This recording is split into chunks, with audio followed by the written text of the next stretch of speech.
Halo semuanya, welcome to my YouTube channel. Jadi sore ini aku tadi setelah ikut meeting, sekarang ada sesi lain lagi, sesi kayak semacam coaching belajar gitu, dari sharing yang udah diberikan oleh pimpinan perusahaan gitu. Itu tentang BPMN. Kali ini tentang BPMN, Business Process Model Notation.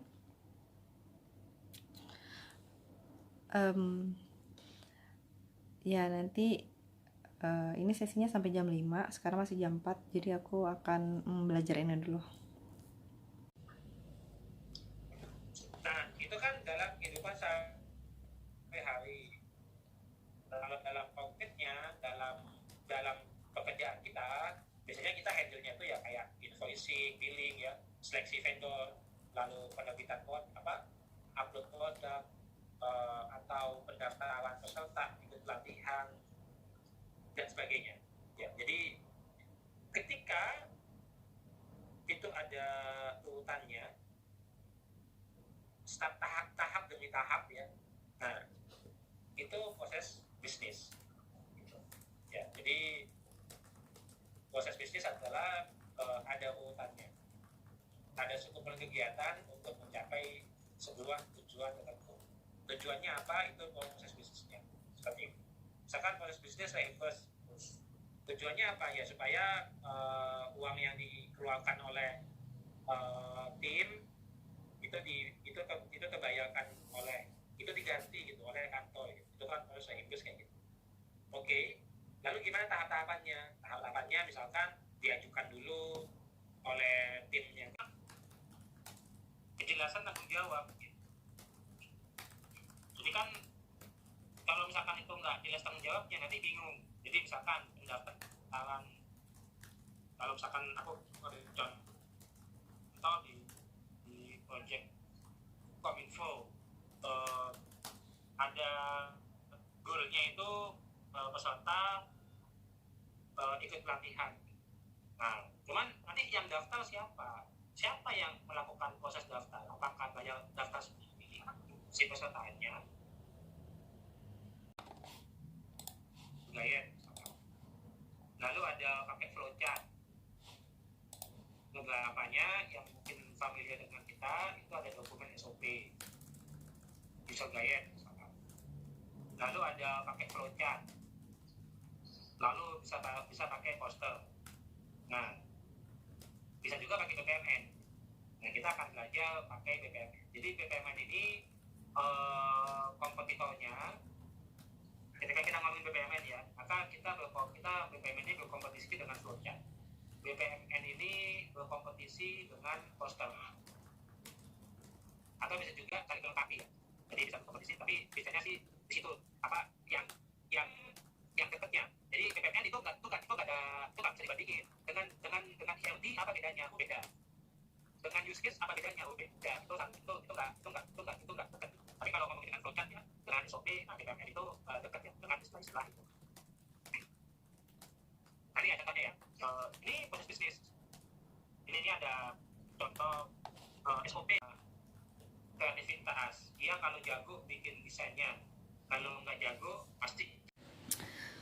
Oke, ini udah mau isya ya. Jadi kalau di sini baru mau isya. Jadi aku udah selesai kerja, terus pengen bahas tentang yang selain project management. Aku cari pertanyaan di chat GPT. Aku bikin gini, 5 pertanyaan tentang seorang wanita yang bekerja di bidang IT. Yang pertama tuh pertanyaan gini, apa alasan atau motivasi seorang wanita untuk memilih karir di bidang IT? Ini pertanyaannya ya, aku cari di chat GPT. Oke, mari kita jawab satu-satu. Oke, apa alasan atau motivasi seorang wanita untuk memilih karir di bidang IT? Kalau aku dulu berkarir di bidang IT karena emang udah jurusan kuliahnya udah IT gitu. Jadi waktu itu dulu itu jurusannya matematika, program studinya ilmu komputer. Karena dari sebelum kuliah juga pengennya jurusan itu. Kenapa pengen jurusan itu? Karena pada saat itu aku berpikir, hmm, kita itu kenapa sih takut pakai komputer gitu kan? Dulu kan belum terlalu banyak ya orang yang pakai komputer. Jadi kalau misalnya pakai komputer terus komputernya rusak, masa kita nggak bisa perbaiki gitu? Padahal komputer itu yang memperbaiki manusia. Dulu aku mikirnya gitu loh. Ya dulu mikirnya gitu. Waktu SMP mikirnya, kenapa sih kok eh, padahal komputer itu yang buat kan orang juga. Kenapa kok orang malah gaptek gitu? Ya intinya biar aku nggak gaptek aja. Dulu gitu alasannya. Oke, lanjut ke pertanyaan yang kedua. Bagaimana seorang wanita mengatasi tantangan yang mungkin dihadapi dalam dunia kerja IT yang dominan oleh pria? Oh ya, ini benar sih. Cuman kalau sekarang walaupun cowok-cowoknya banyak gitu di tempat kerjanya, teman-teman ceweknya juga juga udah banyak gitu. Jadi ya walaupun nggak 50-50 ya, walaupun nggak 50-50, tapi ya teman-teman ceweknya tuh juga gimana ya saling support juga gitu. Kalau mengatasi tantangan yang mungkin dihadapi karena dia dominan pria sih, jangan rendah diri aja gitu. Jadi harus percaya diri juga, harus percaya sama kemampuan diri sendiri gitu. Jadi jangan ngerasa insecure, itu dibuang jauh-jauh pikiran kayak gitu. Percaya diri aja. Kalau mau tanya ya udah tanya aja gitu. Kalau ya itu tantangannya sih, kita lebih analytical thinking dan logical thinkingnya tuh lebih terasah gitu. Sehingga kalau sama cowok-cowok ya gitu kan, kalau cewek kan perasaan, kalau cowok tuh logik gitu. Ya kalau sama cowok jadinya bisa nyambung karena logical thinkingnya tadi kan. Gitu sih kalau mau dikait-kaitkan dengan yang dominan pria tadi ya. Tapi kalau zaman sekarang kan apalagi udah 2023 udah banyak yang cewek-cewek kerja di bidang IT gitu. Kalau dulu pas aku kuliah tahun 2006 di kelas 40-an orang, ceweknya cuma 10, emang dikit gitu. Oke, lanjut pertanyaan ketiga. Bagaimana peran seorang wanita dalam mempengaruhi keberagaman dan inklusi di industri IT? Oke, kalau untuk menginfluence keberagaman dan inklusi di industri IT ini apa ya, lebih ke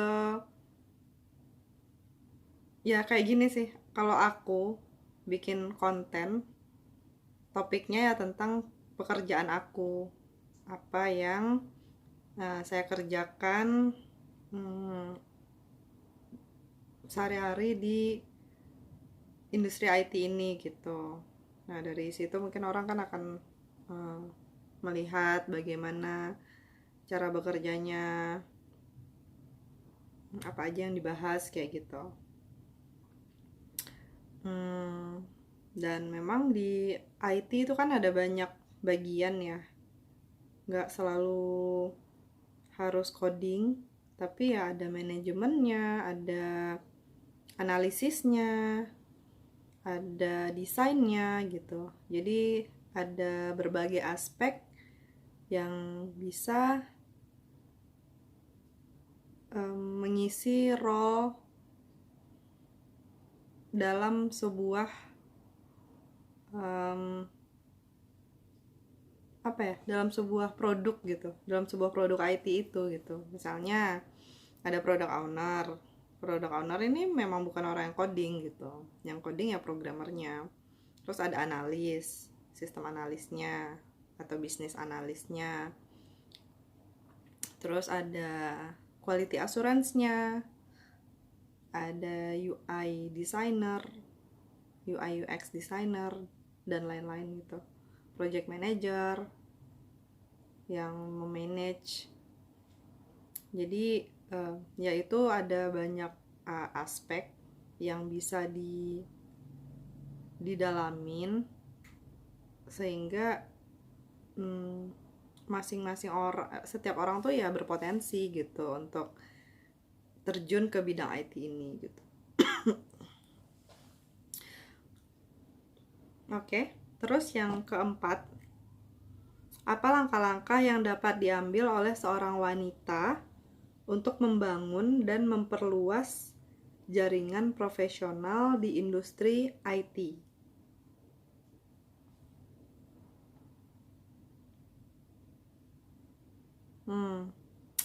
Kalau ini sih bisa ikut komunitas ya, komunitas. Di komunitas biasanya kayak kalau saya tuh gabungnya ke Female Geek. Nah, di situ ada banyak rekan-rekan yang terjun di bidang IT tapi khusus cewek-cewek aja gitu. Terus bisa ikut webinar-webinar untuk pengembangan diri dan pengembangan skill. Melalui itu juga bisa, sehingga kita bisa dapat koneksi dari event-event kayak gitu.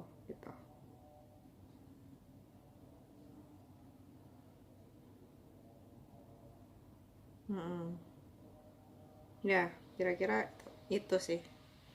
Terus yang kelima, bagaimana seorang wanita dapat mengembangkan keterampilan dan kompetensi teknis di bidang IT agar tetap relevan dan berkembang dalam karirnya.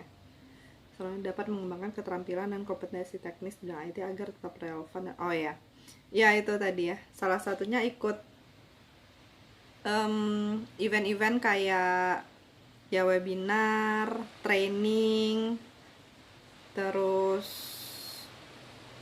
ikut sertifikasi juga ada berbagai jenis gitu ya. Jadi misalnya kalau kayak project manager ya ada kan dari PMI yang yang mengeluarkan sertifikasi KAPEM, habis itu PMP. Ya, itu untuk yang project manajemennya dan lain-lain, mungkin banyak ya. Sertifikasinya ada berbagai macam, kurang hafal juga. Terus ada juga mungkin training-training yang diadakan 1 hari atau 2 hari, itu bisa diikutin juga gitu untuk menambah relasi, menambah keterampilan kita juga gitu. Terus kalau misalnya kayak skill-skill teknis kayak training SQL, training bahasa pemrograman tertentu, framework tertentu gitu, itu kan ya ada yang mengadakan juga ya. Dan kalau misalnya emang kita pengen sertifikasinya, ya tentunya kita cari lembaga sertifikasi yang emang official ngeluarin sertifikasi itu kayak gitu. Oke, mungkin itu dulu buat 5 pertanyaan, buat jawaban dari 5 pertanyaan tentang seorang wanita yang bekerja di bidang IT. Karena di sini baru azan Isya, jadi mau sholat dulu, terus nanti mungkin istirahat sebentar karena udah dari tadi di depan laptop terus. Jadi aku paling habis ini mau nonton drakor. Yang ngomong-ngomong tentang drakor yang lagi tayang saat ini di Netflix, aku tuh nonton ini ya, Dokter Cha kan dia tiap Sabtu sama Minggu ya. Kemarin udah habis episode 12, tinggal 4 episode lagi. Ini tuh lucu sih, komedi gitu ya, sedih tapi lucu gitu. Ada komedi-komedinya juga, padahal permasalahannya sudah berat kan, tapi lucu aja gitu nontonnya karena suka bikin ketawa. Nah, habis Dokter Cha karena nungguinnya lumayan lama juga, minggu depan, Sabtu depan lagi gitu. Jadi aku ngisinya dengan nonton Ghost Doctor. Karena eh, karena lagi nonton Dokter Cha ini kayak suka gitu ngelihat apa, dokter-dokter yang magang, terus mereka pas operasi gitu, lucu aja gitu nontonnya, keren ya, keren gitu, dokter-dokter tuh lagi operasi. Terus kan drakor itu biasanya kan penjelasannya detail gitu kan, jadi kayak kita dapat pengetahuan baru gitu. Kalau yang sekarang aku lagi nonton yang Ghost Doctor, kayak seru banget ini. Oh, ini lagi itu ya, lagi operasi tuh dokternya.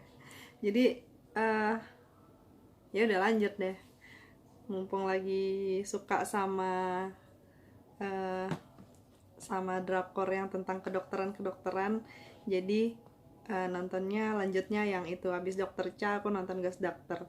Kayaknya ada satu pilihan lagi sih, apa ya judulnya, Dokter Romantik ya, tapi aku tuh lebih tertarik yang Ghost Doctor ini karena kayaknya agak lucu juga filmnya.